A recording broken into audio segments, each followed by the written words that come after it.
This is a wonderful opportunity for some information to be given out. There are some wonderful people going to speak with you this afternoon. I would just like to preface this with saying this is an afternoon of information. It's an opportunity for us to have a time to take a look at how we think and how we feel about certain issues going on in our country or possibly going on in our personal life. I would just like to say it's not an afternoon of debate. It is an afternoon of information.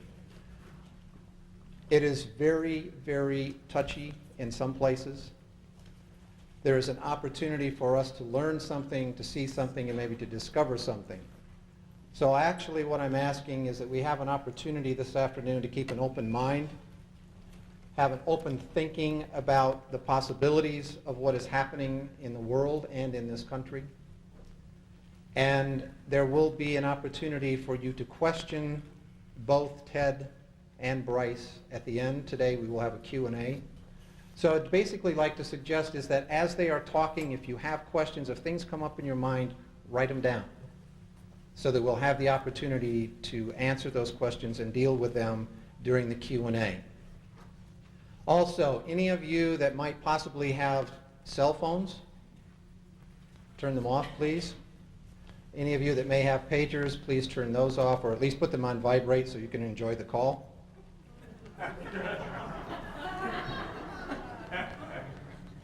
Okay? The bathrooms. I know we're going to take breaks this afternoon. So the bathrooms are at the end of the hall down here. Have that on your mind. Please, no cameras. Anybody have a camera? Please, no cameras and no recording equipment. We're taking care of all of that. And just so that you will know, we are shooting from the back of the room and from the side. You will not be seen. If anyone has any considerations about that, we will not, just take that out of your mind. Consideration, they're going to be more about the people that are talking up here. Even when you're doing the question, you have questions and that sort of thing, don't worry about it. We're not going to be videotaping you, okay? And with that, are there any law enforcement people here? Local, national, federal, worldwide? If so, would you please identify yourself? Pardon me? MIBs? Or wannabes, I don't know. Is that what you were really saying? You wannabes, All right. So we've taken care of that part of the legality of all that worldness or wonderfulness there. I'm just going over my list here and see if there's anything else that... who am I? Why would you want to know that? And who are you? I'm not paranoid, but who are you?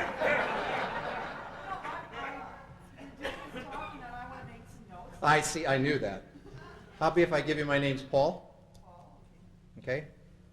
And basically I also want to thank Annie, who sponsored this, and I work with Annie. And she has taken a large step of coming out and supporting something that she heartfully believes in.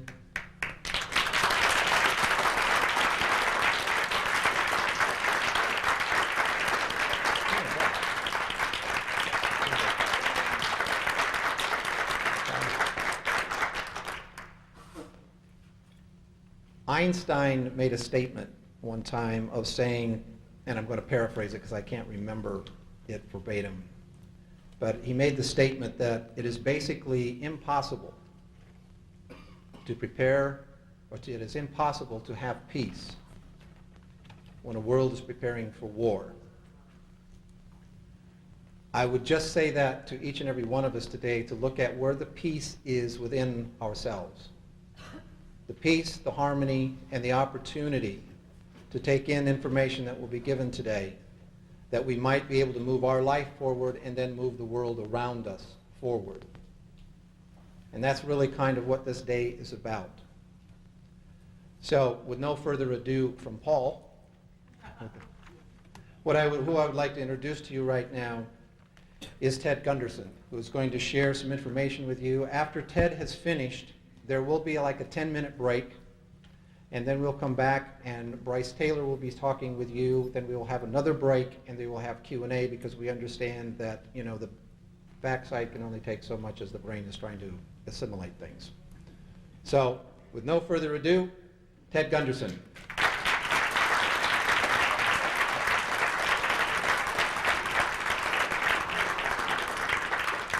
Thank you very much, Paul.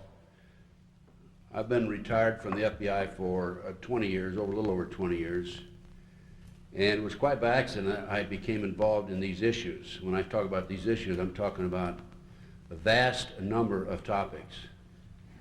And these issues involve the very highest level of the government, the very highest level of the top industrial and businessmen in the world. And it took me some 17 years before I realized I was able to document some of the topics that will be discussed here today, topics that I'll talk about and also topics that Brice will talk about. Anyway, I retired from the FBI in 1979. At the time, I had over 700 personnel under my command, $22 million budget. I was one of the top executives in the organization. And shortly after my retirement, I opened a private investigative firm, among other things, consulting and so forth. And one of my clients was the friend of Dr. Jeffrey R. MacDonald. Dr. MacDonald is a former Green Beret doctor who was convicted of murdering his wife and 2 children in Fort Bragg, February 17, 1970. This was in 1979, 9 years later. He had just been convicted and was sentenced to 3 consecutive life sentences. I visited Dr. MacDonald. He said, "I'm innocent." I said, "Doctor, if you're innocent, I'll work the case from now until we're able to get you free." He's still serving 3 consecutive life sentences, and I'm still working the case. Within 10 months of obtaining the case, I talked to the girl in the floppy hat who was standing on the corner, for those of you who are aware of the story Fatal Vision, movie, book, best-selling book. Mike of the MP en route to the scene at 4:30 in the morning saw this girl, floppy hat. I talked to her, obtained a confession from her October 25, 1980. The girl's name was Helena Stokely. Helena told me Dr. MacDonald did not commit these murders. They were committed by her satanic cult group, and it was her initiation into the cult that night. They left Dr. MacDonald for dead. And in one of her statements, in another statement, she said that they left him alive so he could suffer, having lost his family and knowing full well that he'd be framed. So there's always, in these cases, there's always going to be some conflict. But basically, I went public with the information, and on national TV, national radio, people absolutely came out of the woodwork from all over the country and said, "Hey, I know all about the satanic movement in the country today. I'm trying to get out. I'm multi-generation." And it goes on and on and on. I couldn't believe it, because people from Washington were telling the same story as individuals from Florida and New England to California to the Southwest, the Middle West, and so forth. That was the beginning of my education. Now, why did they go after the MacDonald family? This cult was involved in distributing drugs up and down the East Coast. At that time, they were bringing drugs in plastic bodies in the body cavities of the dead GIs coming out of Southeast Asia. They, the CIA and the Army. The biggest drug dealer in the world, by far, is the CIA. And I'm going to tell you some other information and furnish some other information, as is Brice today, about how dirty this organization is. They're involved in international kidnapping and trafficking of children. They're involved in MKULTRA Mind Control program, and it goes on and on and on. And we will document this information right here in this auditorium. So, I'm still working the case. We've had several hearings, appeals, we've lost them all. In entering the case, I noticed evidence is lost, stolen, destroyed, altered. One of the unusual incidents here, actually a series of 3, there were 3 satanic signs left at the crime scene. Number 1, there was unexplained feathers. There was a headless doll, and the little 2.5-year-old child in shallow ice pick wounds, 10 of them in her chest. S was on her chest. I asked Alina what that stand for. She said it stood for Satan. Well, what is this all about? That was just the beginning of my education. Then, shortly thereafter, I was asked to work a case in Nebraska with John DeCamp. And in the Nebraska case, I flew out there, worked for free, by the way. I'll make it a habit of this, but so what? Anyway, I'm helping somebody. And John asked me if I would become involved in it, and I did. The previous investigator had died in a plane crash. It was very obvious. He was murdered. He was in Chicago gathering up some evidence. He called one of John's associates, a state senator, Lauren Schmidt. He said, "Lauren, I have the smoking gun.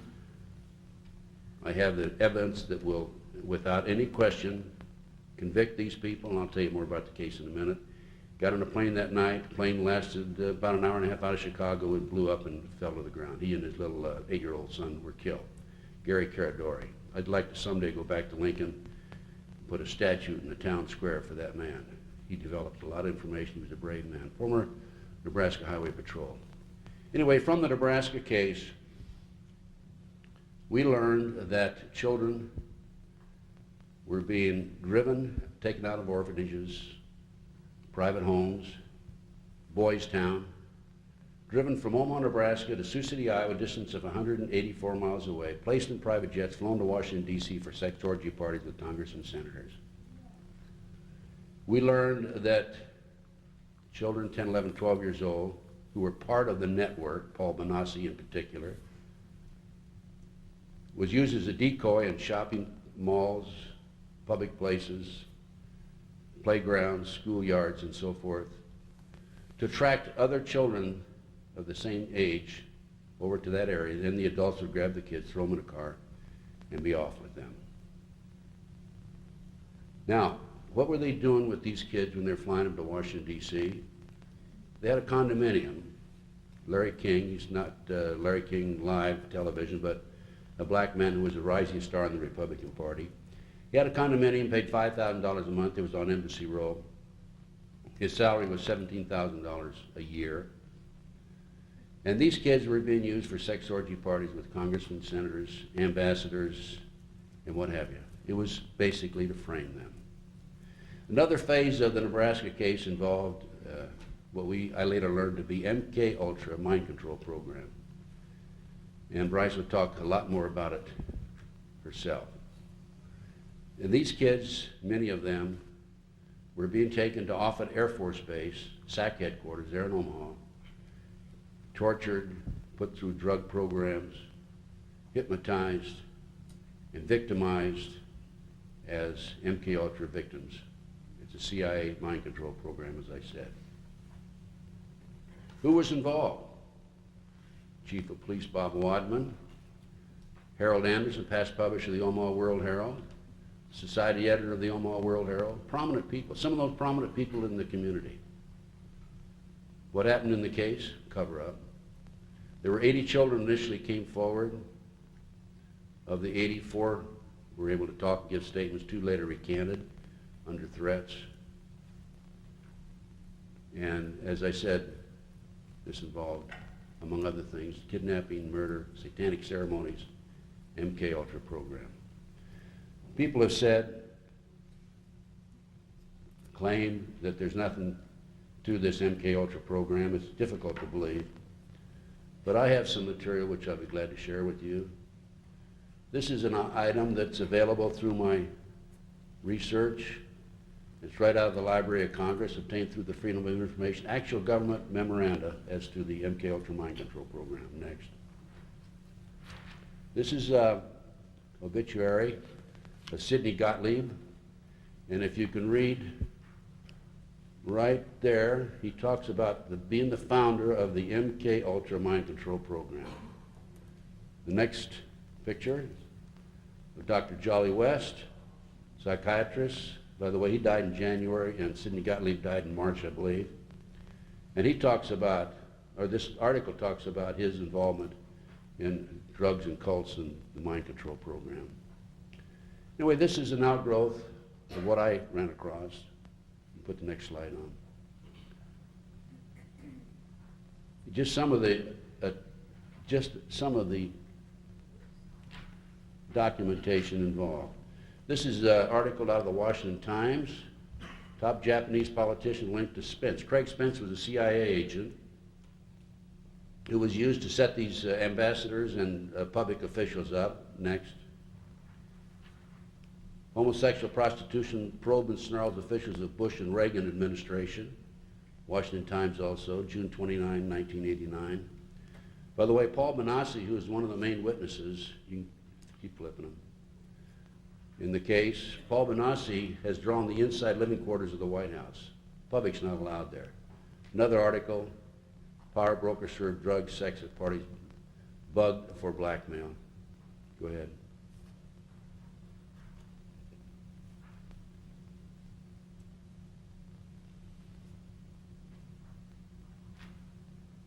And I talked about missing children and about kidnapped children.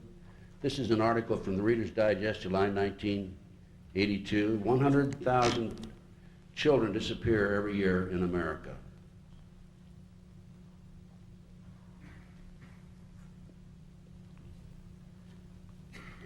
This is the beginning of documentation that our government is involved in kidnapping children. I'm going to show you next, keep going with those, excerpts from a U.S. Customs report.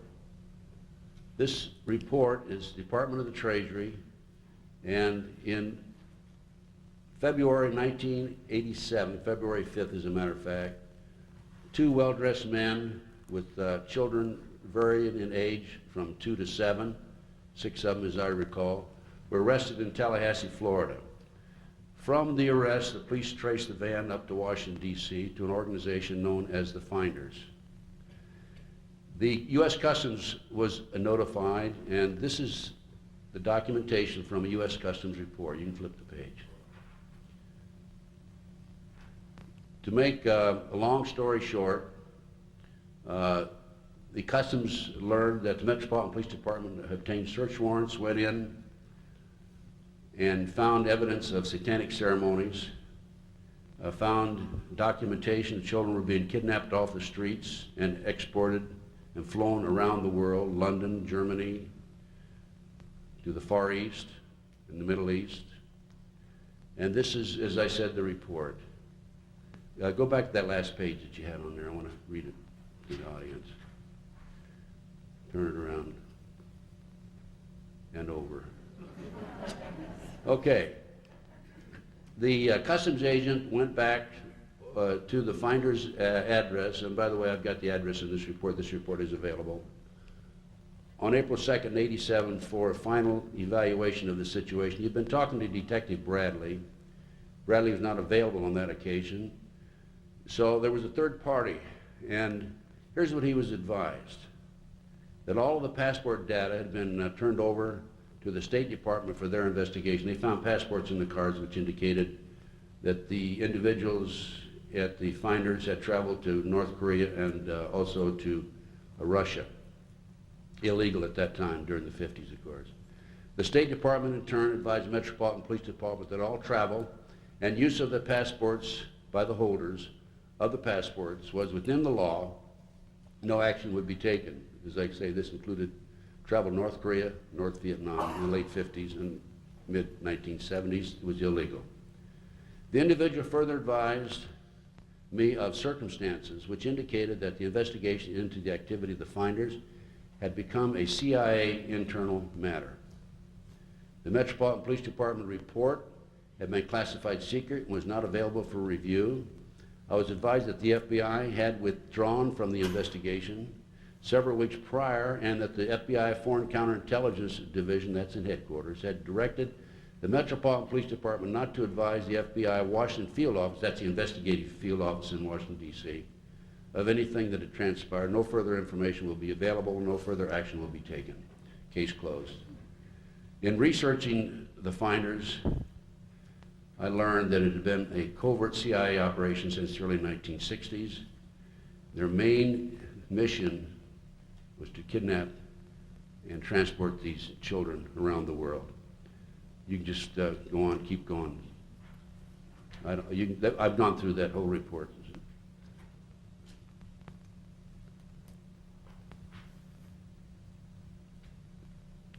As another case that I worked was the McMartin case. The McMartin case broke in the early 1980s. The children claimed that after they were dropped off by their parents at this preschool, Manhattan Beach, California, they were involved in various ceremonies, including ceremonies in a chamber underneath the school. They claimed there were tunnels under the school. They claimed they were molested under the school. They claimed there were children that were sacrificed, the satanic type ceremonies, adults in robes chanting without any clothes underneath them, candles, the whole 9 yards. The authorities went out in 1985, claimed they looked for evidence of the tunnels. The kids said, in addition to the tunnels, that they were flown up into the mountains, Crestline in particular, or at least to the mountains. They didn't name Crestline, they were too young to know the difference, by jet airplanes. So I did some checking on my own. You can flip it.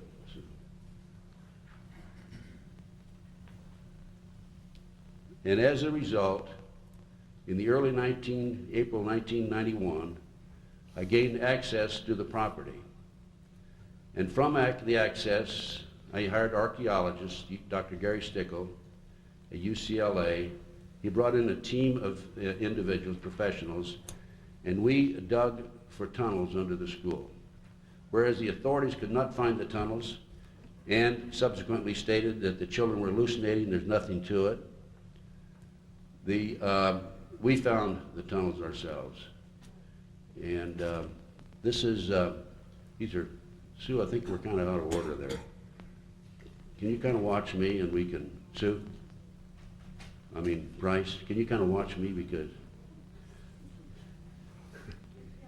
huh?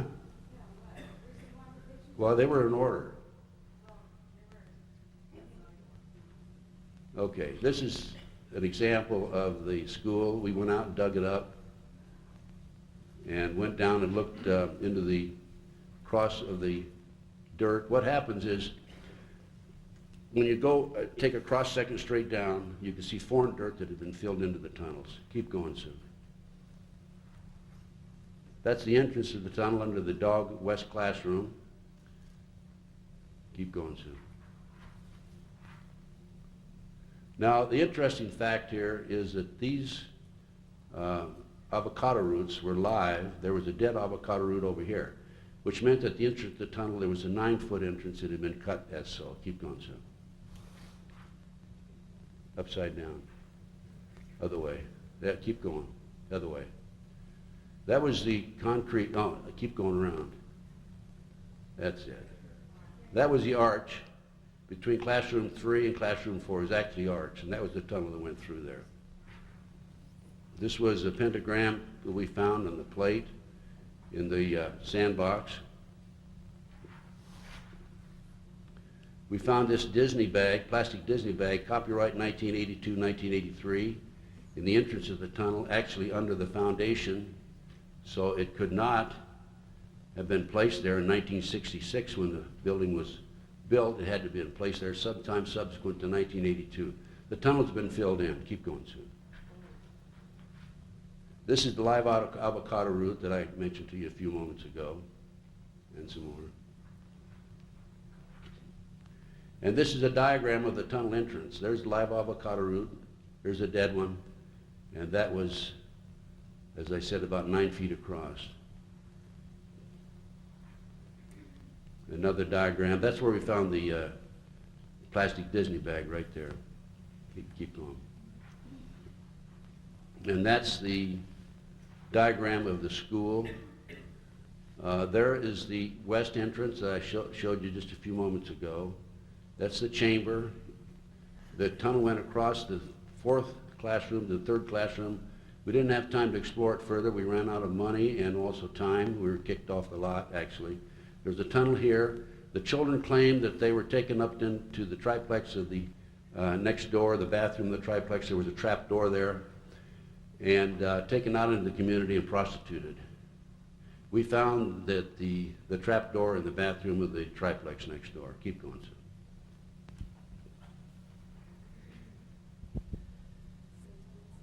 They keep going. The kids said that they were taken up into the mountains, flown up into the mountains. I had an informant that told me that she had an idea of where the children were taken. Abandoned Satanic site now, by the way. And this was up in Crestline. These are pictures of the site. It was built on the side of the mountain. Just keep going, sir. It was impossible to see it from the street. You could only see it from down below, and it didn't mean anything because it was so many miles away, or from a helicopter or an airplane. You can see the massive size of it. The street was over on the top there, so anybody driving down the street could not have seen what was going on down here. This is, I'm sure, where some of the ceremonies were taking place of the kids that were flown up there. Keep going. That's probably, I don't know what that is. But I think it's about 9 feet across. What would that be, sir? Altar? Okay.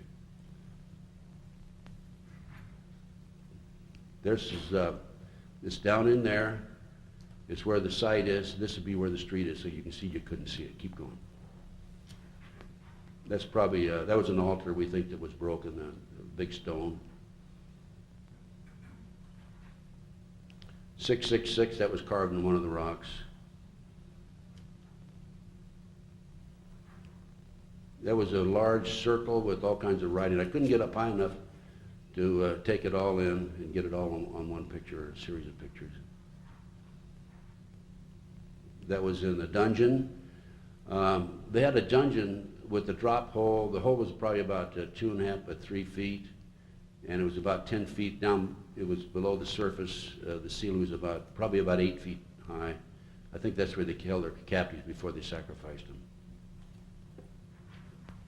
Some ovens that were on the property. This is a sign, and you can take the next slide and put it overlay it on top of it. And can you see it there? Oh, turn it around. Turn the overlay. Yeah, that's it. And this is one of the signs that was there. Can you read that up there, Sue? Yeah, read it out loud. The seal of Amethyst. It was a seal of one of the satanic signs. Go ahead, take the next one.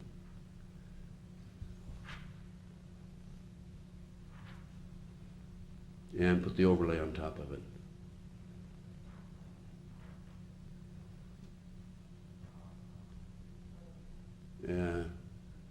Armistice Day. It's upside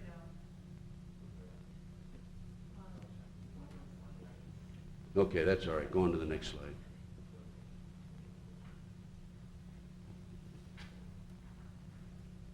Some more of the site. This is looking over the edge. This would have been where the abandoned satanic site was. Over the edge, you can see that there's no way that you could see it from down below. This is the road that goes down to San Bernardino. These are the 8 basic satanic holidays. We have one coming up, Halloween, very shortly. Witches celebrate the dead. And the next calendar is a more detailed list of the holidays, satanic holidays during the year. Just flip them over real fast. Tells in detail about the purpose of each holiday. Sexual climax and so forth, blood and so forth. Okay?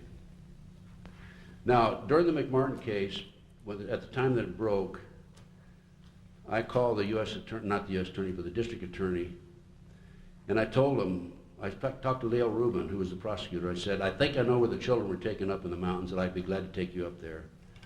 and maybe have the children go, just turn it off a minute. Have the children go up and maybe they can identify it. She said she wasn't interested. During the second trial, the first trial, Ray Buckey had a hung jury. Second trial, we discovered the tunnels under the school. I called the district attorney. They came out, a fellow named Perez, investigator, said he wasn't interested. There weren't tunnels there. He wanted to argue with the archaeologists. They could have used the tunnels in the second trial, they didn't. Why? The children identified an actor, household name politicians, professional baseball players, professional football players. In my opinion, it was a major cover-up. Okay, Sue, turn it on. So what's going on in America today and around the world? Well, we're talking about a major cover-up. We're talking about control of the media. This is from the Congressional Record, 1915, February 9th, 1917, actually, not 1915. Okay, flip it.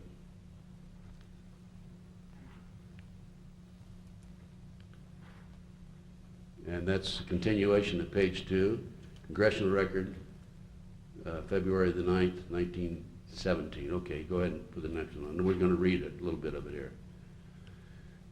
On this particular page, Mr. Callaway, a congressman from Pennsylvania, was talking to the House of Representatives, and he pointed out that in March 1915, the J.P. Morgan interests bought up 25 of America's leading newspapers, inserted their own editors, and thereafter controlled, to the best of their ability, the news that was being placed in those 25 newspapers. Flip it.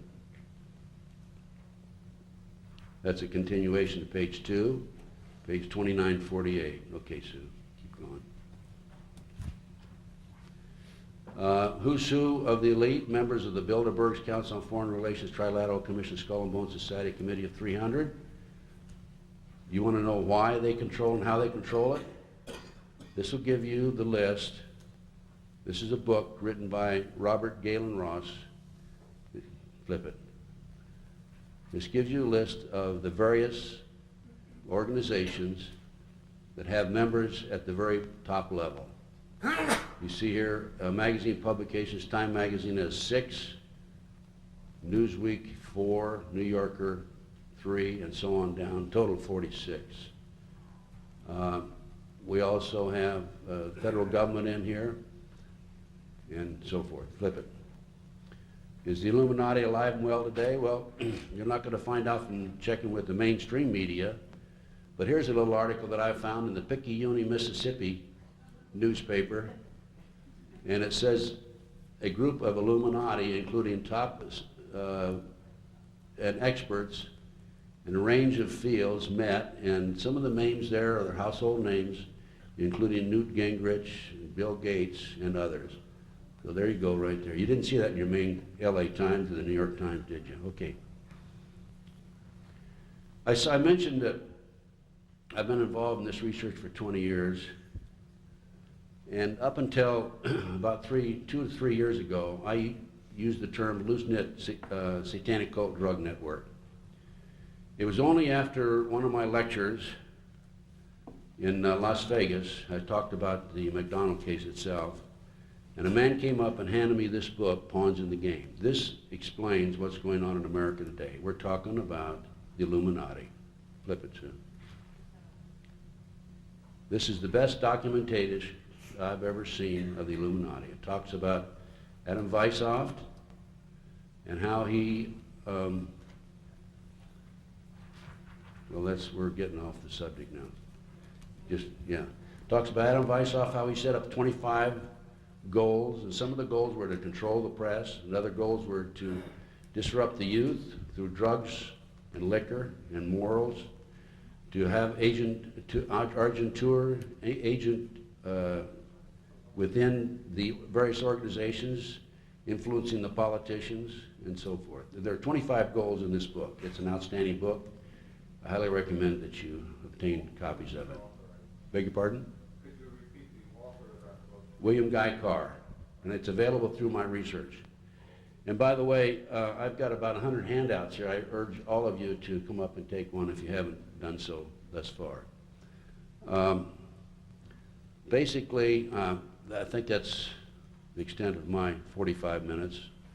But before I close, let me mention that about 12, 14 years ago, I ran across a young musician, Mark Wilson.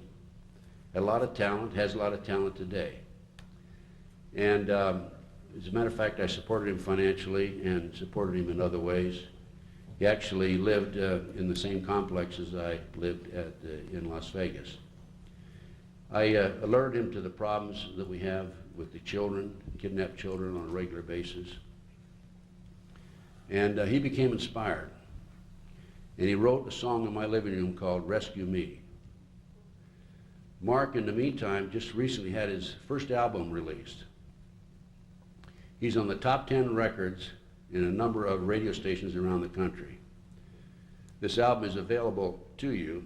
If you want to order it, you can drop a check off for $12 up here after the show today. And I'll get it to you, name and address, or just write me a check and I'll I'll send the CD or the record to your address. 1/10 of the proceeds of this CD will go to a trust called Missing Children Trust. And we're going to set up a real organization to look for the missing children. Now, you're going to tell me that the National Center for Missing and Exploited Children doesn't look for children? National Center for Missing and Exploited Children is a joke. It's a part of the Department of Justice, being financed through the Department of Justice. They have a multi-million-dollar budget. They have a staff of, who knows, 20, 30 people. I've been in their office. They have found through the years, and I've known for them to be in existence at least 20 years, I think 95 or 96 children. You give me that money, and I'll tell you what, I'll find 95, 96 children in 1 month. You remember? Thank you, sir. You remember they used to put the kids' pictures on the milk cartons, and they took them off? I contend, I don't know, I can't tell you why, I contend too many kids were being located through those milk cartons. Your federal government doesn't want you to find these kids, because your federal government, particularly the finders, the CIA organization out of Washington, D.C., is the biggest motivating factor behind the missing children in this country today. Why? Well, there's several reasons. Kids are used for body parts, sex slaves. They're used for the satanic ceremonies. And a 10, 11, 12-year-old blue-eyed, blonde-haired kid will sell on the auction block outside Las Vegas, outside Toronto, Canada, and a barn in Lincoln, Nebraska. These are the 3 locations I'm aware of, for $50,000. Paul Benassi, a young man who was willing to come forward on the Nebraska case, has attended these auctions. He attended 6 such auctions in Las Vegas, Nevada. The fewest number of children there were 6, the highest number were 36. The auctions took place near a landing strip. Foreigners came in with turbans on and took these kids, put them in the plane, put them in campers, who knows where they went from there. 100,000 children disappear. I have personally filed formal complaints to the great FBI about the finders being an organized international child kidnapping ring. They have yet to come out and interview me formally and get my documentation, which, as I pointed out to you, is a U.S. Customs report. Now, the great FBI, they can tell you how many bank robberies, how many kidnappings, quote, end of quote, their kidnapping figures, how many cars were stolen last year, and what have you. They claim in the kidnapping department 75 to 80 children a year. That's a joke. They can keep track of cars, they can keep track of bank robberies, aggravated assaults, but they don't keep track of how many kids disappear every year. And that's by design. Anyway, Mark Wilson became inspired, having made the mistake of hanging around me for too long. And he wrote this song in the living room, my living room. And I think this song, we're promoting it. I think this song is going to go. Now, what I'd like to have you folks do, get this CD. You can order it today, $12. Actually, normally it sells shipping and handling $15. And take it and call your radio station and tell your radio station you want them to play this song. It's called Rescue Me. Let's get it.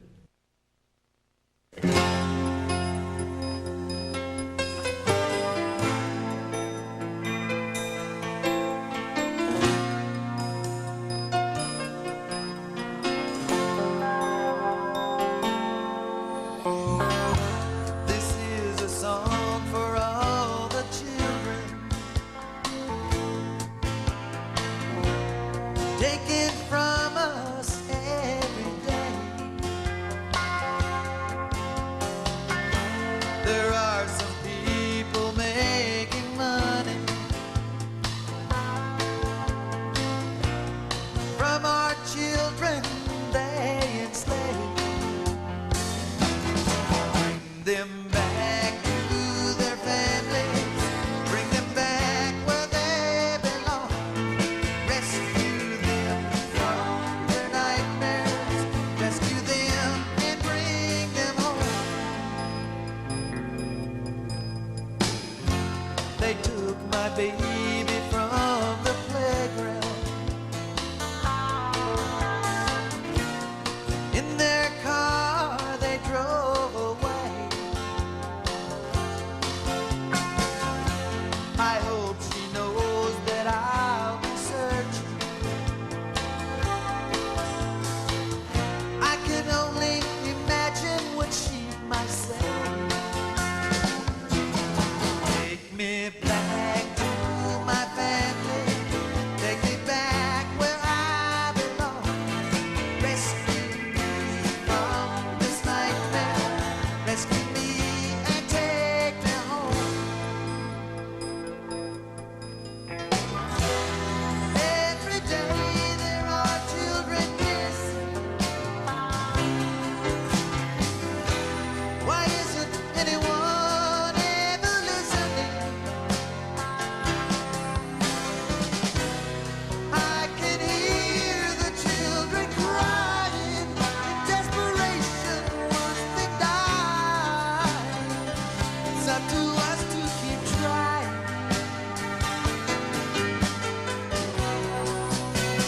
Don't go anywhere by yourself. But I'm old enough. Don't talk to strangers. But what if they talk Don't to take me? candy from strangers. But I love candy. Don't ever listen to strangers asking about missing pets. But I like birds. Don't go with strangers who say your mom is somewhere. What if you did send Don't someone? let strangers take your picture. But I like my picture. She sits and stares behind the window, wishing she had listened to what her mama said. Her fear is deep and full of anger. She prays with hope inside her head. Take me back to my family. Take me back where I belong. Rescue me from this nightmare. Rescue me and take me home. Take me back to my family. Take me back where I belong. Rescue me from this nightmare. Rescue me and take me home.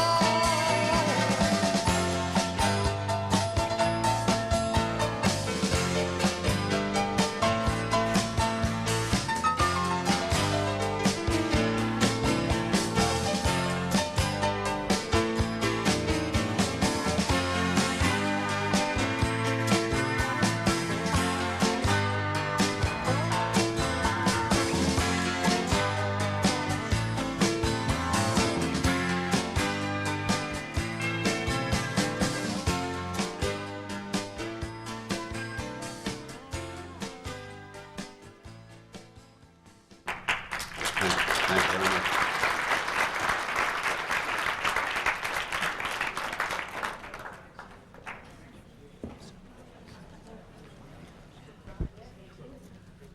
All right. I would like to reintroduce Mr. Ted Gunderson, and he is going to say a few words about our next speaker. And he knows her much better than I do, so he can tell you a lot more about her. Ted.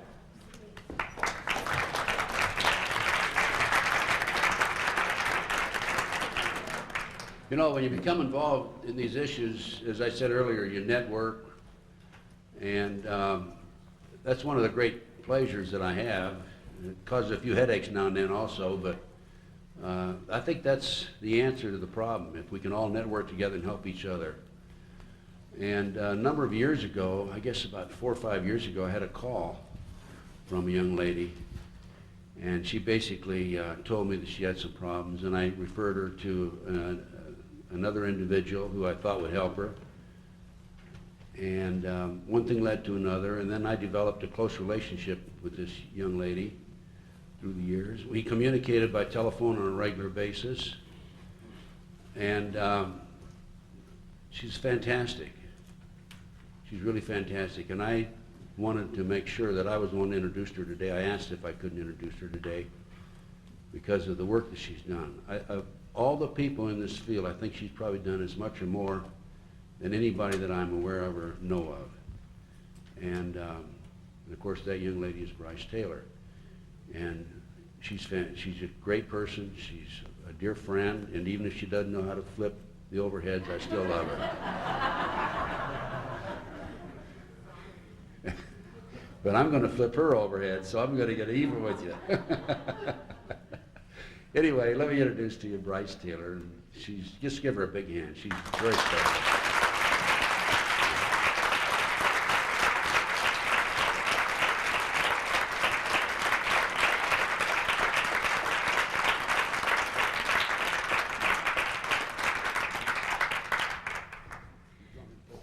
Yes, it'll be a little bit. Thank you, Ted. And just to let everybody know, it wasn't really 5 years ago. It was more like almost 12. It's been a long time. But time goes by fast these days. And this is an incredible opportunity for me to be here back in Pasadena, where my home was here in California. And I owe this privilege to Annie Basile, the owner of Cast Locations, and she keeps telling me to stop thanking her, but I really can't stop thanking this woman because she has stepped forward and supported this whole issue in such an incredible, heartfelt way of taking care of the details and being there emotionally for not only myself, but all the people, all the other victims and survivors who have come forward and are joining now in a way that hasn't happened in a very long time. And so, Annie, I would just like to thank you. And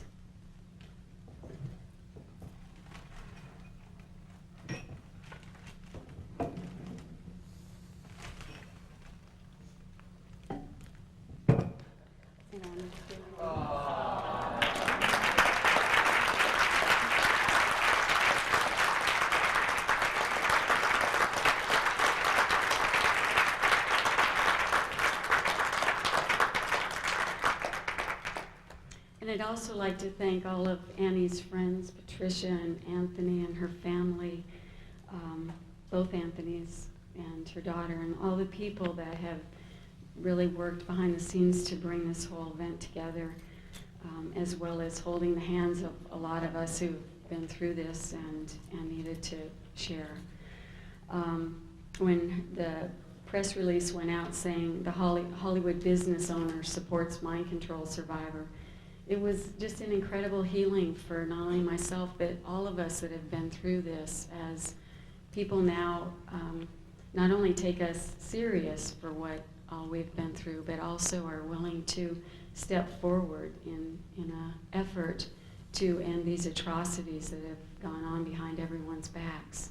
So I am just very grateful that she brought me here today to share with you the truth of what is occurring in this country and in the world, in hopes that together we all might be able to expose and end these crimes that are being committed against children all over the world.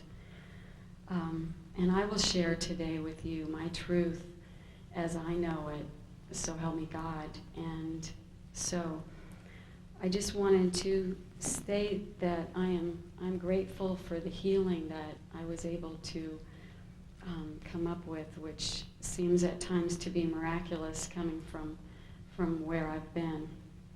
And I owe that in a great deal, that gratefulness to the Holy Spirit and to the God that has led and guided me through this whole entire thing to bring me here now. And it is kind of pretty an amazing thing that I'm speaking in Pasadena, where nearly 12 years ago, I was in a therapy group here for people that had multiple personality disorder. And as part of a prayer, an opening prayer for the group, one of the women prayed, "Dear God, please help one of us heal enough that we will be able to, that this person will be able to go out and get help for all of us." And when that prayer was said, my whole body just kind of turned into little chill bumps, and I knew, but way back then, that would be me. And so it's pretty awesome to be here in Pasadena, fulfilling that prayer and knowing that it has been answered.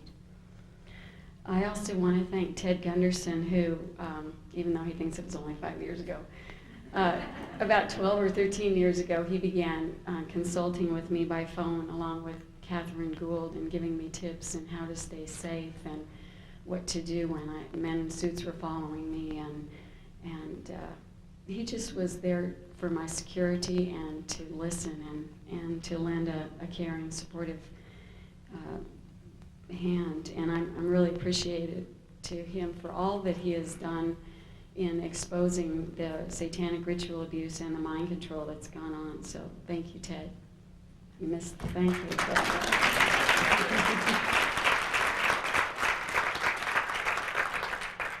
And I'd also like to thank the LA Women's Commission Task Force on Ritual Abuse that's still in operation today. That were, when I was living here in California, I was a member, as was Ted, and together we worked to strategize on how to, first of all, be able to identify what the problems were of all these people, children, women, and men coming up with all these memories, and then what to do about it. So I'd just like to say that organization is still in operation today, and there's still a core group of dedicated people working with that. Should you want some further information, there's a booklet up at the table. I'm also a member of the ISSD, which is the Study of Dissociation group, and MASA. Claire Reeves is here today, Mothers Against Sexual Abuse, and I'd like to just tell a little story on Claire. The first time I met Claire was, I don't know, how long ago was that? Probably about 8 years. Anyway, it was one of her debuts for her organization. She was speaking, and during the break I took her aside and started downloading all this government information of all the stuff that I'd been involved with the presidents and Henry Kissinger and Bob Hope. And she was smoking a cigarette, and she was so nervous that she picked up another one, and she was smoking 2 cigarettes at once. So the stress has definitely been there, and Claire Reeves has been a person who has stayed in the battle, and so I just want to thank her and to acknowledge all of the wonderful work that she's doing. I'd also like to thank Brian Devereaux and Arizona Wilder, who are now really coming together to support survivors and to, as Brian is so adeptly informed about a lot of the mind control history and how a lot of this Illuminati and New World Order agenda has begun in Arizona, who is really standing forward and speaking out about what she knows and what she saw at the top. It's going to take all of us speaking together as our little pieces of what we were involved with all fit together to really actually make the bigger picture of what has been hidden from society all these years. So just want to thank Arizona and Brian. And I'd like to thank Lynn Ma Sharman, who started it's an advocacy committee for mind control survivors called AIGS Mind Control. And Patty Wren is here today as the United States representative of that organization, and I feel honored to be able to be the spokesperson for this group of dedicated women who have really documented, compiled survivor data in ways that has allowed for the research to continue and for us to be able to identify the programmers and the programming sites and the places that are most heavily involved. And so there's information up at the table about AICS Mind Control, and I would urge you all to pick up a flyer. And there's also a booklet that's pretty awesome that has a lot of the pictures of programmers that have been identified. It's right here on the table, so you might want to look at that at the break. It's pretty revealing. And I would like to thank all of the people who have gone before. Many of the survivors that I was in group with are no longer living.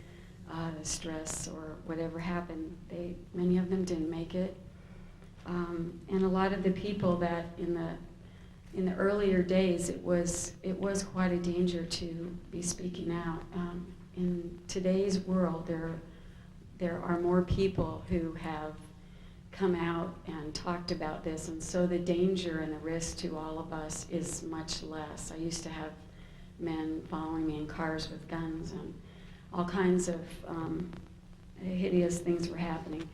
And I won't say that that's all stopped, but I'll say it's certainly got a lot better as we all speak out. And I would like to dedicate my presentation today to my daughter Kelly, who is 21 years old, and due to the intergenerational nature of the Mind Control Project, Kelly was born into a family where she continued to be abused just like I was. And so right now, Kelly is in a mental hospital, and so I would just ask all of you to please keep her in your prayers and to know that we have certainly not educated the psychiatric community or people in the hospitals or the prison systems enough, and that there are so many people who are never going to get free or be able to recover unless this information is taken out and people begin to be educated about what this all means. Her psychiatrist at this hospital maintains that DID, which, if you all know, is dissociative identities disorder, which is the new name that was come up with for multiple personality disorder. And he maintains that it's a rare disorder, and I maintain that it's absolutely very prolific, and that until people really can see what the problem is, the solution is not even in sight. And so there's just a lot of education that needs to be done still, and a lot of information shared. And so to begin my talk, I'd like to state for the first time, it's a little scary, especially in California, that my real name is Susan Ford, and that my Brice Taylor was a name that I took in an effort and an attempt to create safety for myself and for my children and all of the people that were connected with me as I ran and began writing, as Catherine Gould suggested years ago, that I began writing what happened so that as I became more public, I would be safer, and that certainly has been the case. So safety, our safety all lies in telling the truth now and in identifying what we know to be the truth, because as the title of my book is, that this truth is not only a truth that set me free, this is a truth that as all of us that have been through this begin to put in our data, it's a truth that sets the world free of a plan set in motion very, very long time ago by members of the Illuminati and even beyond them for what I was part and privy to was their attempt to create and rule a one world government, or as Hitler called the New World Order and George Bush called the New World Order. And it's through my experience with Henry Kissinger and others that I am very sure, and I will stand anywhere and testify that I know that that the New World Order agenda is very real, and that it's going to take a lot of our efforts to turn it around and to maintain our freedoms. Today, unlike the days when I was in my therapy groups with people who were switching personalities all over the place, I've worked very hard, and I'm now an integrated survivor of intergenerational satanic ritual abuse, and also the CIA's MKULTRA, and what I understand is called, the sub-project was called Project Monarch. I'm the author of 3 books now. Starshine, One Woman's Valiant Escape from Mind Control was the novel that I wrote starting in 1991 when I fled California and was attempting to discover what was the problem and why everybody was so interested, men in suits, why they even cared where I was going to therapy or who I was talking to. And so through that book, I was able to put the bigger picture together for myself and novelize it so that people could really understand what I was trying to talk about. I've also written another booklet. It's called Revivification. And Charles Whitfield said to me one day, he said, one day you're going to regret that you named it that name. And sometimes I am, because it's kind of a big word and it's hard to say, but it has a really great meaning. And if you want to look at that book, it's on the table. But it's a recovery, gentle alternative recovery book for people that have been through trauma. So it's a good way to recover memory and to be able to deal with all of that as it comes up. And then my 3rd book is Thanks for the Memories. And that book I started years ago, actually, and it is a compilation of all of my memories that I downloaded out of what Henry Kissinger called my mind files. And so the book that I wrote is just loaded with all of the information that I remembered being privy to within those seeking to bring in the New World Order. So I find it a privilege and an honor to be able to speak out for people like my daughter and my other children and those who are yet unable to speak out for themselves but have also been through the same thing.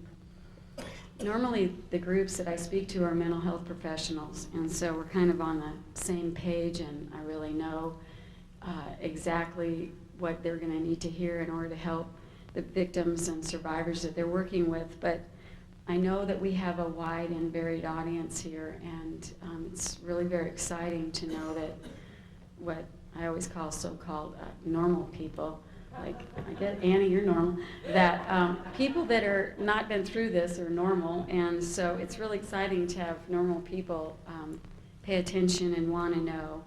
And I would just like to say to the survivors in the audience that I thank you for being here to support me today, and that I would like to ask you to really take caution that some of the material that I'm going to present may be highly triggering, and that I know that you know how to take care of yourselves. And if you don't, go see Annie. Annie can hold you. No. There's a lot of people here who could support you, and if you need help, then certainly seek out Annie and she'll direct you. I agonized on how I would present this material to you so that you could really understand what has taken most people a number of years as they've researched, to understand really what the bigger picture is here. And I know that it's vitally important today, and I feel an urgency of time that we don't really have a lot of time to be wasting here, that the plan that has been set in motion is ever marching onward, and yet so are all of us who are dedicated to preserving the freedom of humanity, and especially the freedom of the mind.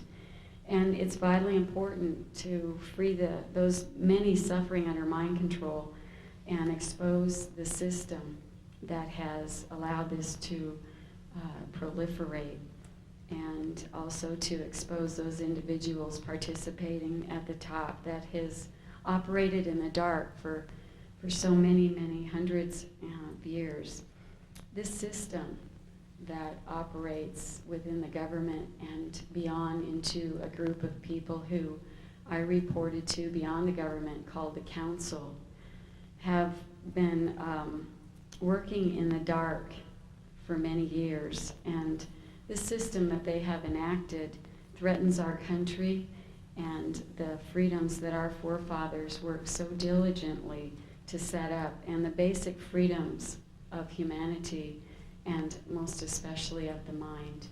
And we're at a new crossroads where we're able to finally understand more about the mind. And as we do that, then we will certainly be able to understand how this has all happened, and we will be able to take the technology that was used to harm, and we can use it to heal.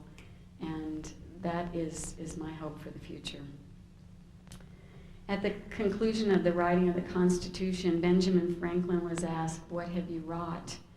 And he answered, "A republic if you can keep it." He also explained that it would require full use of our spiritual natures and our values in order to keep our country on track. And that was why our forefathers founded the nation as one nation under God. And I know today that many, many people know, they feel that something is vitally wrong. Even the children know that something is really wrong, but most people haven't been able to figure out what. And I think the reason for that will become very apparent to you this evening as I share what has happened in my life and in the lives of my family with you. The bigger picture that I gleaned from years of untangling this web of programming that was put in intentionally to attempt to hide my covert secret use within the government as this tool of the New World Order, kept me endlessly for years doing artwork and journaling the details of the lengthy and often very prevalent and seemed like it was intruding on every moment of my life, flashbacks and abreactions of what had happened. And those things came back, all of the events came back in full sensory magnitude of feeling everything in my body, smelling the smells, being able to hear what happened, and oftentimes I would have visuals and be able to actually see what happened, who was involved. And so what happened was that this programming that National Security Agency guaranteed that I would never be able to remember or tell failed. That's the good news.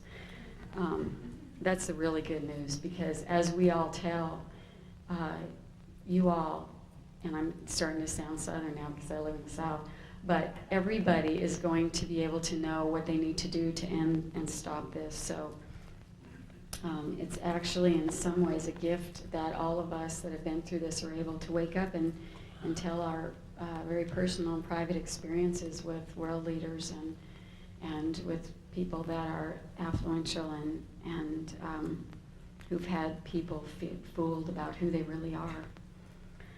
It's through my personal experiences with Henry Kissinger and Bob Hope, who was my owner, that I am very aware that not only our country, but that our world is way off course, and that in essence is in not only humanity, but also the planet is in very serious jeopardy.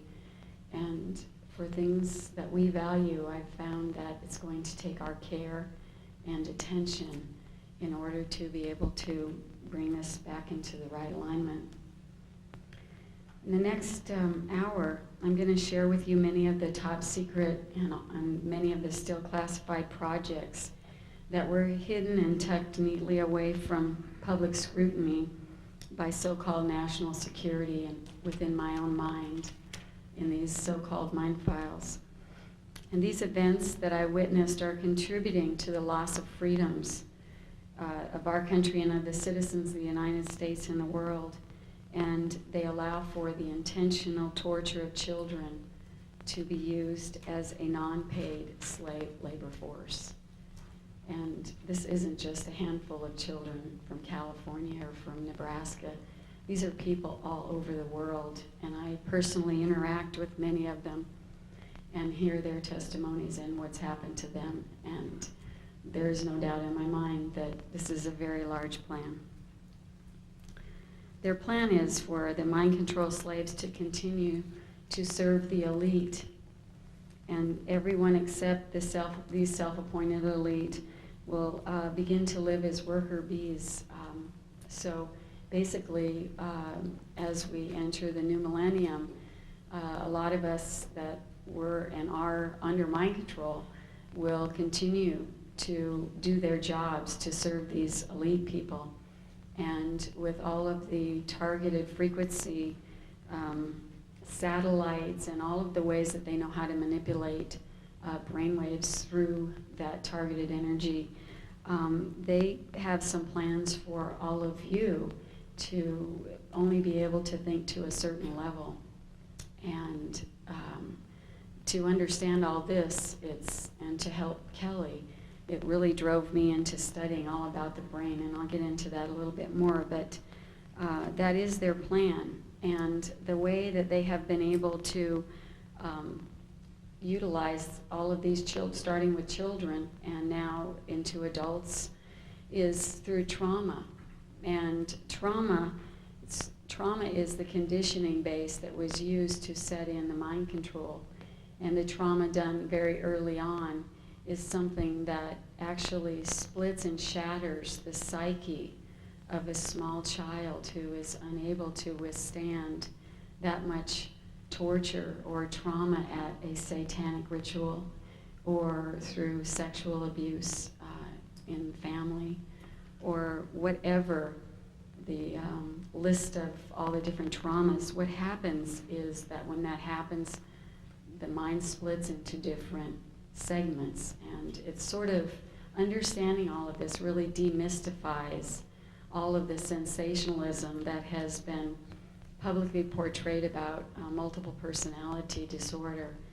And I will explain to you that through not only healing my own mind of that, but working with other survivors, that it's merely something that has happened out of someone not being able to take everything that was dished out. And so it's like the mind erects amnesic barriers around information and different scenarios so that as a protection, when that thing happens again, that event, then the person will kind of go down that path in their mind. And the programmers knew all about this. This was not some happenstance programming that just was done in some kind of an experiment, although the experiments were ongoing. And as many of you already know, and those of you that don't know, during Nazi Germany, during the war, when all these people were in the concentration camps, we had people like Joseph Mengele, and many of the Nazi doctors and scientists were actually doing mind experiments and brain experiments on people in the concentration camps. And all it took for me was to go to the Holocaust Museum in DC and look at the pictures, and I knew that that was true as I watched the people being experimented on with all this brain research that they were doing. And the information that these Nazi doctors gleaned in the concentration camps was what has been the foundation for what they're doing here today in our country.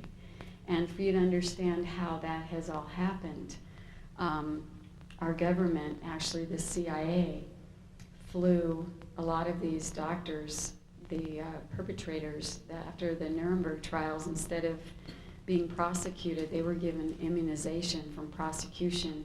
And our CIA actually flew these Nazi doctors to our country and gave them immunity and set them up with research grants and all sorts of mega funding in our universities and military bases.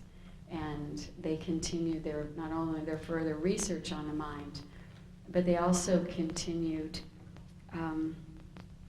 their expertise on programming people within the military, within NASA, people that are out of the private sector like myself, where I was certainly not part of the military or any intelligence group, but because of the intergenerational nature of the group of people that they needed the population to use, I believe that I was selected. And so we have now civilians being taken without their knowledge and awareness, not only to major universities, but also to military bases around the country and the world, where they are put under mind control with very sophisticated technology that I will get into more later. So, I'm sure you're asking, how did I wake up? How did I know about this? And I began to wake up in 1985. Up until that time, I thought that I had an incredible family. I thought I had the best family in the world. Certainly we had just about everything that I needed. And then when I married, I had a wonderful husband and beautiful children and anything money could buy. I lived in a beautiful neighborhood in Agora Hills, which was located just a block from Bob Hope's ranch. As we were strategically located, but during all this time I thought I had a very perfect life, and I had no idea I'd ever been abused.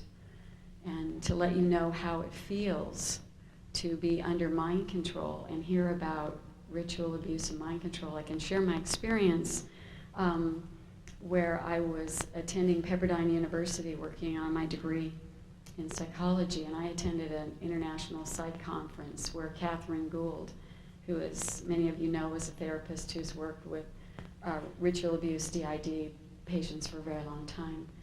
And I went to one of her lectures, and I sat in a room, and I was just puzzled of why people would do this. Why would people be hurting their own children, and why would all the prominent people in the communities be involved, and what is all this horror? And I remember walking out of her workshop thinking, boy, I sure hope I don't get any cases like that when I'm a therapist. And that was the end of it for about 3 years. I actually even joined the LA Women's Task Force and attended meetings under total mind control where I didn't know, but I was reporting back to the good doctors everything that I was learning what was happening. But anyway, so that's how it felt. I had no idea. And but in 1987, 1985 actually, after a lot of prayer, I started praying real heavily because I knew something was wrong. I just couldn't kind of figure it out, but I did know something was wrong. And so I kept praying for God to please help me and help me decide what was wrong and why I felt so unhappy, even though I had everything that money could buy. I had everything that is supposed to make people happy, beautiful kids, and like I told you, my family. And but the answer to that prayer came in the form of a kind of a massive wake-up call, and my head went through the windshield of the automobile there on Chesborough Road in Agora Hills. And what happened was that accident really kind of took me out of my motherly role and all my duties that I had. And I really had to take time to recuperate, and I had a lot of massage therapy. And what began to emerge were memories of being sexually abused. And then came memories of ritual abuse. And at that time, I was in school at a college called Ryokon, and I was working towards my master's degree to be a clinical psychologist.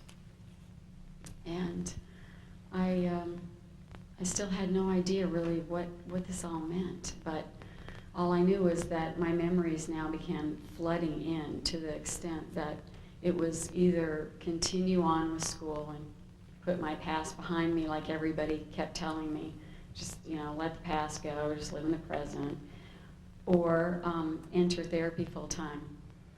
And so I entered what I now understand was the true master's program, which was a personal journey of believing and understanding and exploring my own inner space and really going within. I learned to meditate. I began not only doing yoga but teaching yoga, and I was in therapy increasing amounts of time as I was having a really hard time dealing with what all this was. And as I would begin remembering, I would have my suicide programs would kick in, and I would call my therapist, both of them, endlessly telling them I had to kill myself, and I wanted to jump out of buildings, hotels, jump out of the windows. And when the memories began really threatening and emerging even more, I would cut and burn my arms in an attempt that I would do what my programming was commanding. And it was an attempt, a very sophisticated attempt, to take my attention away from what was really coming up in the form of national security memories. And certainly by cutting myself, that would make me have to focus on something else. But I'm sure that the reason that Henry Kissinger and others picked me was not because I was stupid. And although in those days I felt, as they had created, I felt really ugly and I felt stupid. But I was able to figure out pretty quickly that this was programming, and this was something that I needed to figure out how to get around. And so as I began working in therapy with all of the ritual abuse, the systematic abuse that happens to children, the endless tortures that kids report all over the country, that I don't think I need to go into all the gory details, but it all happened to me too. And why people, sane adults, would think that little children all over the world would be making up these kind of realities is something that I still have a really hard time understanding. And I know how painful it has been for me over the years to report what has happened and had people either turn away out of horror and disbelief or out of fear for themselves and their own lives. And I can only imagine what it must feel like to a little child to be telling what's happened and have no one believe them. And so I'm here today as an advocate for the children who have been through this. And I will tell you that the satanic ritual abuse is not some religious fanatics that are going off the deep end. It's very systematically and intentionally done as trauma conditioning to shatter the base personality so that very sophisticated equipment and programming can be laid in over that so that a person, a child, can be put under total and complete mind control and be totally unaware of what their own reality is. So, so as I was in therapy uncovering all of this, I journaled everything and I wrote and did artwork, and I began remembering abuse by my family, by my mother and father, who tortured me and delivered me to military bases and to all sorts of places for my programming. And it wasn't until I had the memories, the most painful memories that I had, were some of the last ones I had were of the ways that I also was used to torture and program, deliver my children also to military bases and places where they would also be programmed. So this system needs to be understood, how it happens and why people have been involved and why they might not even know that it has happened to them.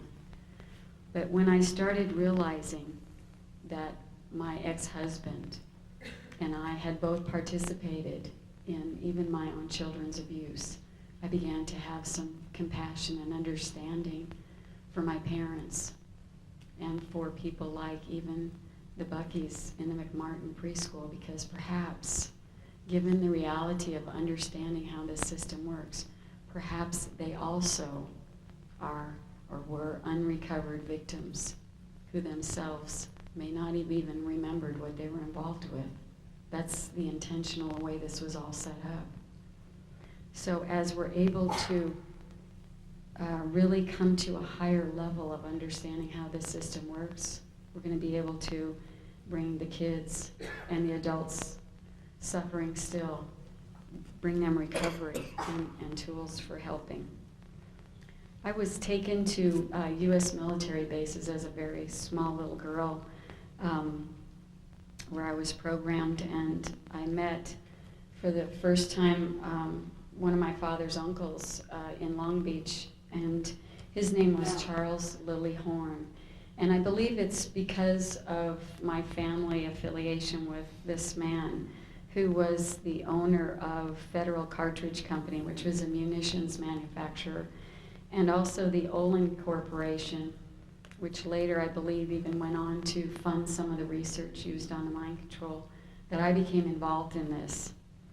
And so I also had my grandfather, who was a mayor in Correctionville, Iowa, and was held different political positions over the years. And so through the intergenerational structure, I was actually taken back to Iowa, and I was involved in satanic rituals there at the hands of my father and my grandfather. So I was able then to understand that this was intergenerational. This is how this works. So a lot of the projects that are now housed and are still ongoing are in the military bases. And some of the ones that I can name for you that I was taken to personally are NASA bases, UCLA Neuropsychiatric Institute, where I was programmed to report to Dr. Jolyon West, who was working in conjunction with Henry Kissinger to lay in my very sophisticated national security protected, they thought, programming. USC, the University there of Southern California.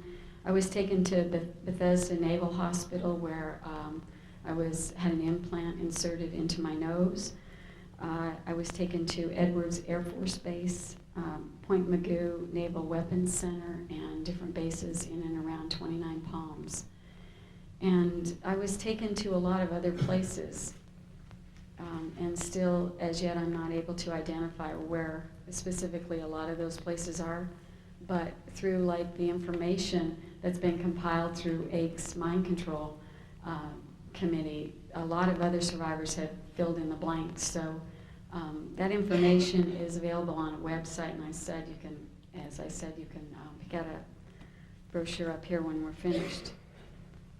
So what they did on these military bases was they used drugs, a lot of drugs, and torture of the mind and body. I was subjected to sensory deprivation chambers, light and sound technology, where they would flash bright lights in my eyes, like in Conspiracy Theory, where Mel Gibson's, showing the eyes wide open. That's all programming, and that's exactly how it happens. And just as a little aside from this, Walter Bauer, who wrote Operation Mind Control in 1978, exposed all of this.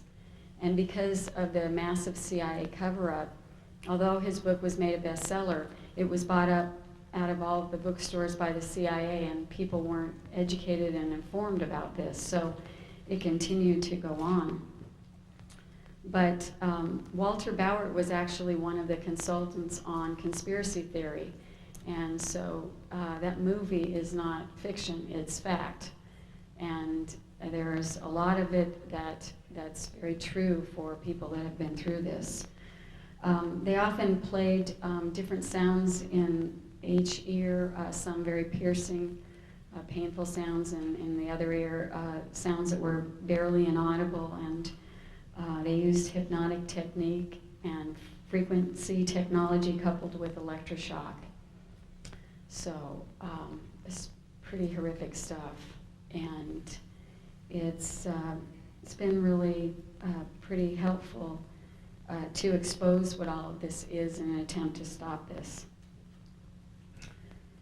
I'm going to show you later pictures of my son Danny when he was taken to some of these bases, and it'll help you, I think, have more personal experiences of this. But all this programming was done on myself and others. And personally, for me, it was done so that I could later be used by leaders as a sex slave. They called it being a presidential model. And I was programmed to wear diamonds as a program identifier to people that within the agency or within the government, then they would know who I was and what my programming was and what I was capable of. And I was also programmed to have what Henry Kissinger called mind files, which was a systematic way that he programmed lots of data into my mind that I was programmed to have, first of all, perfect photographic memory, and he would send me into archives in DC and private offices of people he wanted to spy on, and into Pentagon top security areas. And he would tell me then with instructions to go in and open certain file drawers and photograph the information in my mind, and then I would report back to Henry, and any information that he would need then would be very accessible to him at a moment's notice. Other slaves have been used as assassins. I was also used as a drug courier, putting together drug runs, and through all of that I realized and was privy to knowing that our government, our United States government, is primarily backed by guns and drugs. And it doesn't make me very proud of our nation at all.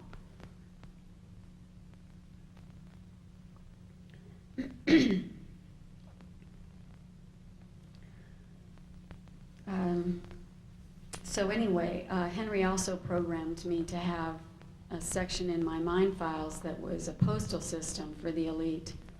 And I was sent around to world leaders and to members of the elite families in order that they could be delivered the messages that I had been programmed to deliver, or to retrieve messages or answers to questions about would they cooperate. And then I would deliver the message back that I had gleaned from being flown all over the globe. I would deliver this information back to Henry.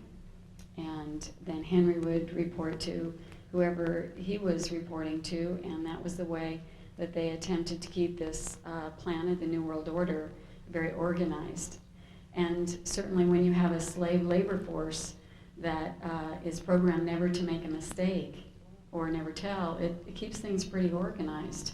And so I reported to people like George Bush and Ronald Reagan and actually most all the presidents. I was sent in on to either give them information or ask them questions from the higher ups, the council that actually was head and shoulders over even Henry Kissinger. And so I watched as men in suits and tuxedos would meet at the Rockefeller Mansion. They'd bring me in to have sex with people like Prince Philip or Prince Charles or someone in the Kennedy family or whatever. And after these parties at the Rockefellers, what they would do is a select group of men would meet in back rooms, and they would send me in to record all the information so I could report it to whoever needed the information. And it was a process of downloading all of this information that I realized that all of the wars that have been fought and a lot of the horrors that have happened to people on this planet were not accidents, including like the stock market crash, that they were all planned intentionally. And people like my grandfather, who was a multimillionaire, was privy of when the stock market was going to be crashed, so he could take all of his money out and reinvest it at very low prices. And so I watched from the inside to see that things are not as they have been publicly portrayed by the media, and that there is a media agenda, that people like Henry Kissinger and others met and decided what was the strategy going to be that they were going to then tell the media for them to report to the world. And so I watched as I saw all of this going on, and I had kind of a broader spectrum of reality than all of you, although it has taken me time to kind of catch up on what the world thought was reality, because I wasn't allowed to really know what that was. And so, anyway, that was some of my government use, and I'm going to also get into that more. But I also wanted to highlight the fact that as a child, I was also used in massive amounts of child pornography and prostitution. And that was carried on often in church basements where I attended the Woodland Hills Presbyterian Church and also St. Mel's Catholic churches. And through either those churches or people that were part of the inner circle of the satanic members of those churches, I was abused and then taken often like to where everyone thought I was going to choir practice, and I would be excused from school and be taken to the choir director's home across the street, and we would all have our little choir robes on and be singing, very angelically, until the men arrived with the equipment. And all the equipment then was taken downstairs, and all of us children knew that that meant it was time to go down and be filmed in pornography. And those were also very traumatic events, because a lot of what they were filming was not just sexual acts, it was a lot of satanic rituals. And so I can publicly testify that what these children are saying is reality. And I can also say that I was used even as a child on Ventura Boulevard near the Corbin Bowl to coerce children that were my age into black sedans where the men had TVs and candy and all kinds of things that I was told to lure children into the cars, and they would happen to be shopping with their mom, walking along the boulevard there, and then I would say something like, would you like some candy? And there's a TV in the back of this car, do you want to come and see it? And as soon as this child would approach the car, the men would throw them in the back seat and take off. And then often I witnessed as these children would be kept contained in cages until it was time for their death. And that death was often brought about by through being filmed in pornography and then used in snuff films. And honestly, I can't imagine that we have this many sick and perverted people in the world. But there must be quite a market for this, because there are a lot of us that have reported being a part of it. And so that is where I believe many of the missing children are going to. So, what happened to me as I had these accidents in 1985, and then I had another one in 1987 on the same day, April 12th, 9:15 in the morning, both accidents, same date, same time. And it kind of got my attention. I thought there must be something really going on here. And a man in a sedan showed up at one of the accident sites, took pictures and fled off. I thought, this something is very strange here. But in those days, I had no idea what the bigger picture was, nor did the therapists that were attempting to help me figure out what was all going on. But I continued on in therapy, reintegrating many of the child personalities that I had that were programmed within me. And it was in 1991. It was April 10th, real close to the April 12th date again. And I left a therapy session with my therapist, and I went to get in my car, and I opened my wallet, and I looked inside, and there was a dollar bill that had programming numbers, and I had uncovered enough of my own programming to know that what this meant was it was another threat, only this accident I didn't believe was to be an accident. I believed that they were threatening to kill me.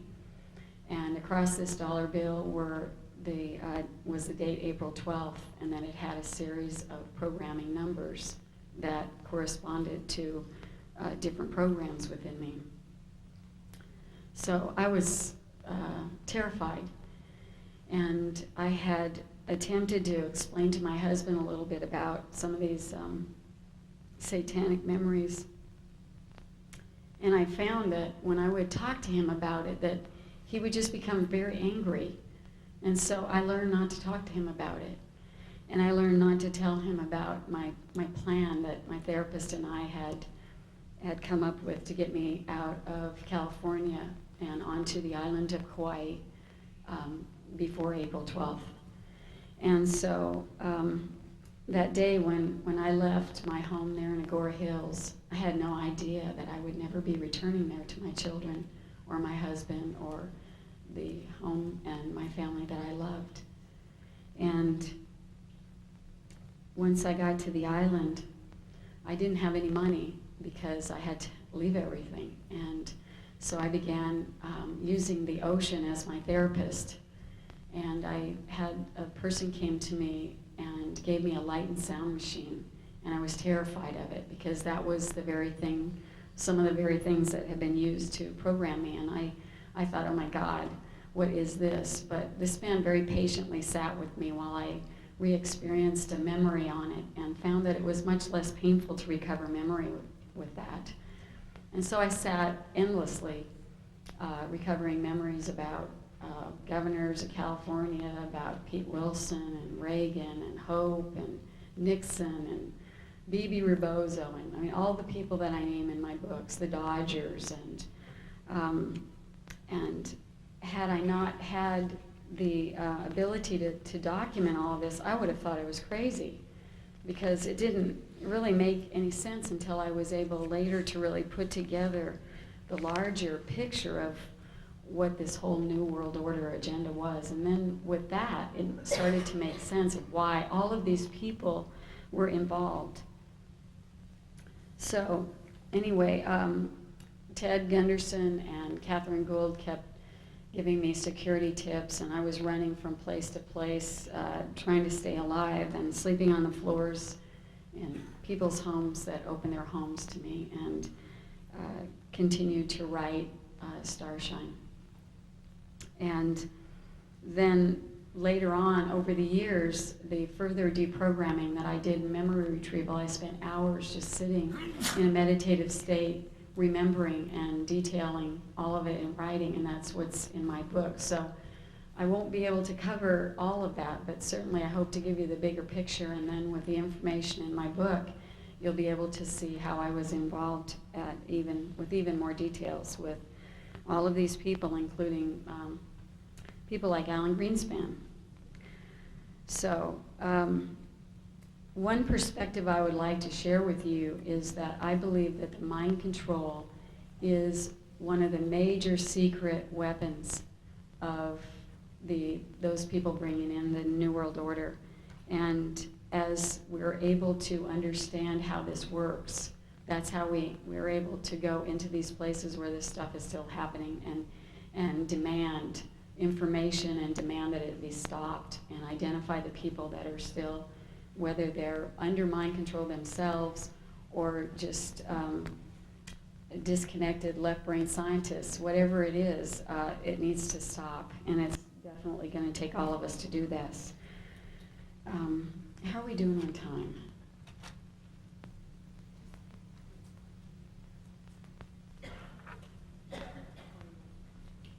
24, 6. I mean, like, how much longer?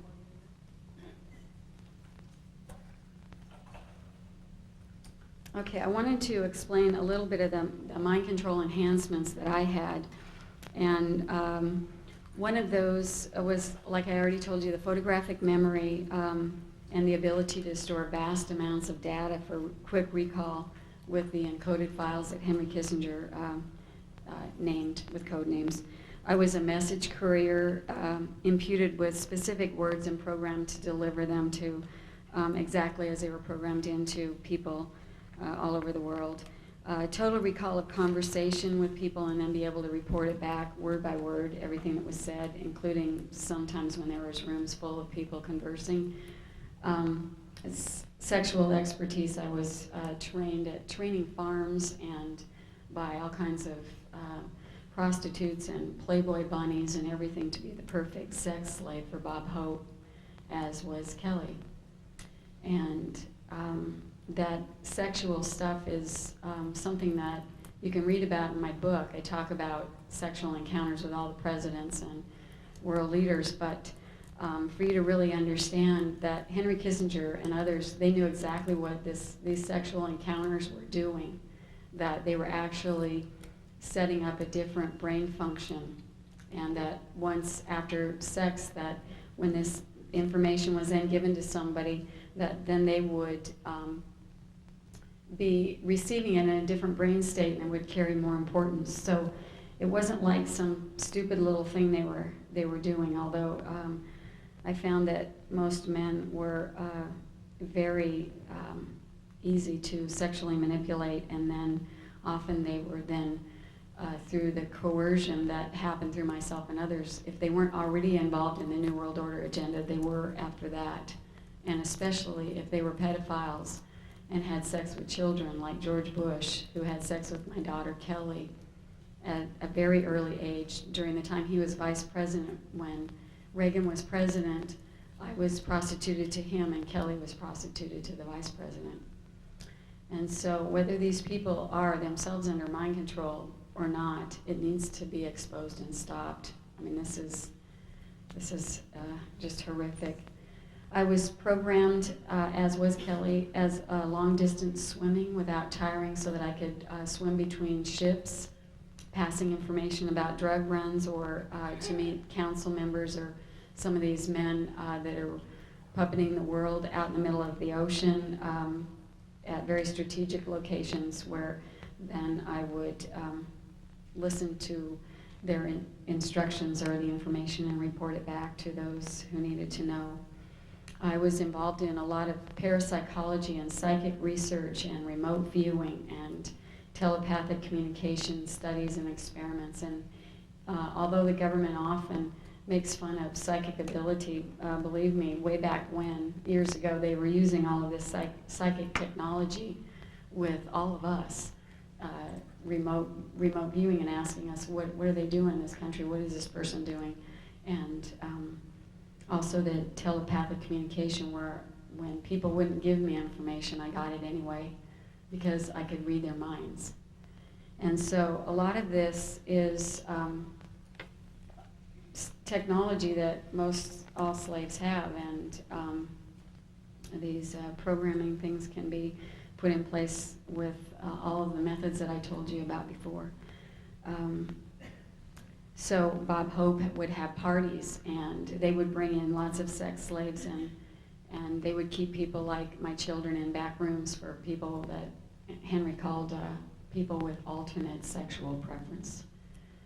And what this means is that they were pedophiles. And so whatever it was they wanted, if it was sex with kids, if it was drugs, alcohol, whatever it was, these people were brought into Bob's parties, and they had already carefully researched, Bob and Henry, everything that they would need to know about different people that they then invited to the parties in order to enlist them further in the New World Order agenda. So I was a part of at those parties compromising, manipulating, and targeting people as I was programmed. Politicians, presidents, entertainers, judges, foreign ambassadors, leaders all over, just through the sex and through all the different things that I was programmed to do with them.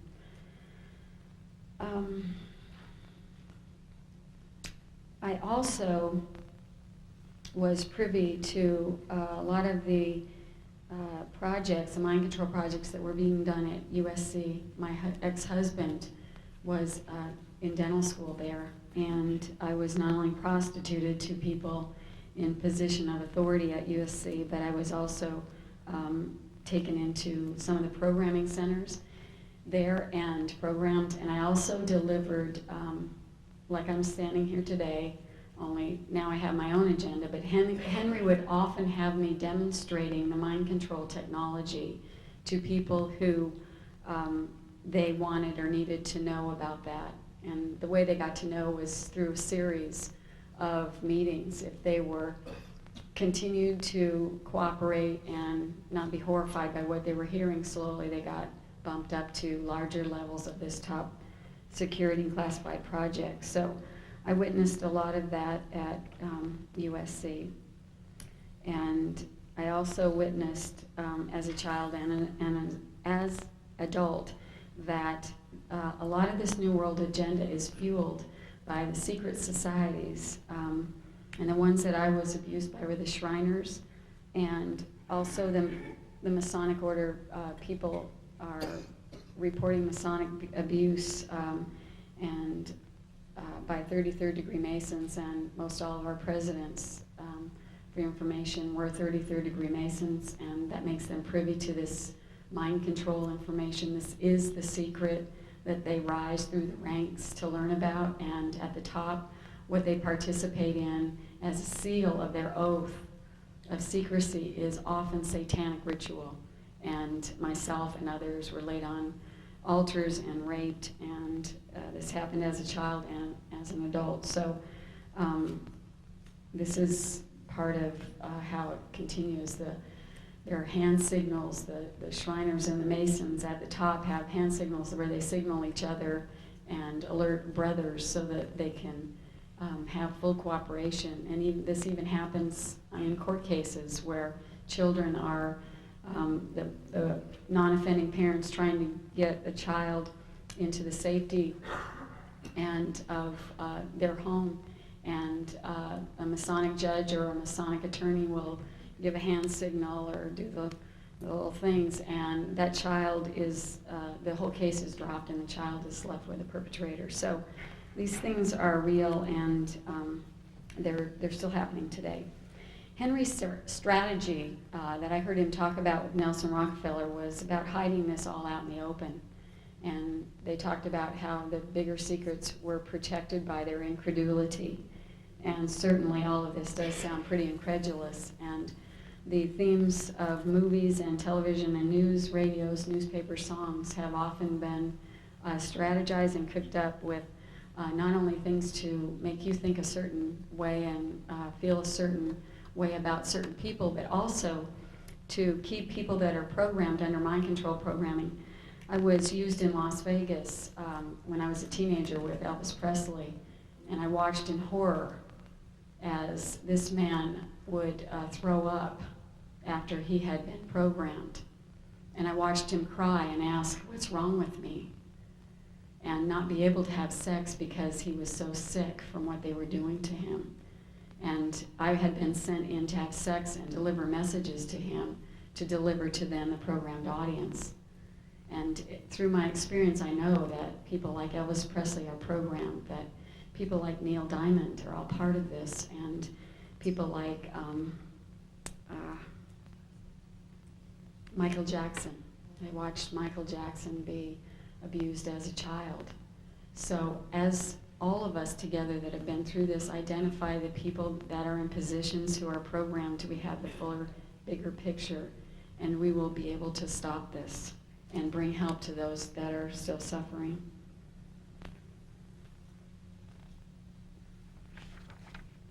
I talked a little bit about being used with Alan Greenspan and the Federal Reserve, and Henry sent me, and they had a very large organized strategy using a lot of the Federal Reserve banks to launder drug money into, and I would be sent to different corporate heads or different people that were part of this with different banking account numbers or where they were to send the money. And then Alan Greenspan would actually raise the Fed in different areas where drugs weren't coming through, so that when they were coming through and all this money would come through, it wouldn't look very suspicious. It would just all look very balanced. So these people knew exactly what they were doing, and I personally don't believe Y2K is an accident. I heard Alan Greenspan say that it was just some mix up with these digits, and you've got to know that somebody that deals with money like Alan Greenspan didn't make any kind of mistake. This is very strategically planned. I witnessed people in corporations being all part of this and people in the media, and I watched how if they didn't already own the people they needed, they bought them. And that was through all these different ways of coercion. And they had very sophisticated programming themes, and one of their larger mistakes was to use universal programming themes, so that a lot of the survivors that are waking up are all talking about themes like The Wizard of Oz and Over the Rainbow and dolphins and whales and hearts and roses and monarch butterflies and just one after the agendas are in the book, and if you know what they are, you'll know a lot of how it works, and you'll be able to see it in the media. You'll be able to see the themes when they talk about Over the Rainbow. You'll know that a lot of us were programmed not to remember what happened over the rainbow. And what happened over the rainbow was all the government stuff that was then hidden as they attempted to confuse fact with fantasy and keep all of this totally and completely hidden. Let's go with the slides or the overheads, and then I'll tell you a little bit more. This was a picture of myself taken when Henry Kissinger started calling me by phone. He told me to meet him by the corner at 7 o'clock at night, and I knew even at this young age that meant to meet him at the corner, in the kitchen corner, and to pick up the phone, and he would practice seeing if it worked, if the programming worked, or give me messages, and then he would tell me not to tell my mom, or he'd tell me she was stupid. So when my mom would say, "Who called?" I had already switched back into another personality, and I had no idea that anybody had called, no one, and that was it. So this is how young he started with my mind files, and it's very documented in my book, so it's in much more detail. Okay.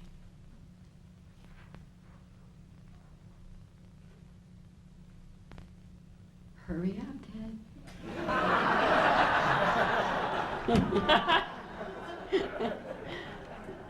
The picture on the left is a picture of my mother and father, and on the right is a picture with my brothers when we lived on Astronic Drive in Woodland Hills. And then the picture on the bottom was myself with one of my dolls that my dad used a lot of my dolls to program in different identities. Okay, next. These were pictures taken at different times. The picture at the top was taken during the time I was being prostituted to LBJ. And then down at the bottom left was my high school picture during the time I was working heavily with Kissinger and with Nixon. And also the one on the right was a lot of government, a lot of foreign policy within the White House. Okay. This was some artwork I did when I started identifying the mind files and the information that I had. And I wrote all these little, it looks like little chains around all of these top secret mind files, because these were all the programs And I can't see it very well to identify it all, but it was like a program to have a migraine headache, program to fall asleep if I began remembering, programs to become confused if I began remembering anything, programs to recall an 800 number and report on myself, that I'm remembering something and I'm at this and such location.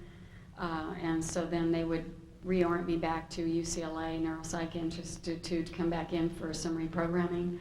Or then on the outer layers are all the family, the satanic cults that keep everybody in line within communities, where a lot of the professionals themselves are either under mind control or are participating at this, keeping everybody under control. So there's webs within communities where people are all under mind control. And certainly as families are cross-programmed, it's like my ex-husband, our marriage was arranged when we were 13, and we were cross-programmed and with very sophisticated equipment in Ventura to fall in love and then get married. And he was trained then to become my handler and hand me over to people like Bob Hope or Ronald Reagan or whoever it was that he was instructed under mind control to deliver me to. So this web is large, and what it takes to get out of that web is nothing short of miraculous. And that's why most of the people that are under this are still in mental hospitals or in prisons or walking the streets homeless. And they are not able to get the help that they need. I was fortunate. I had no idea during that time in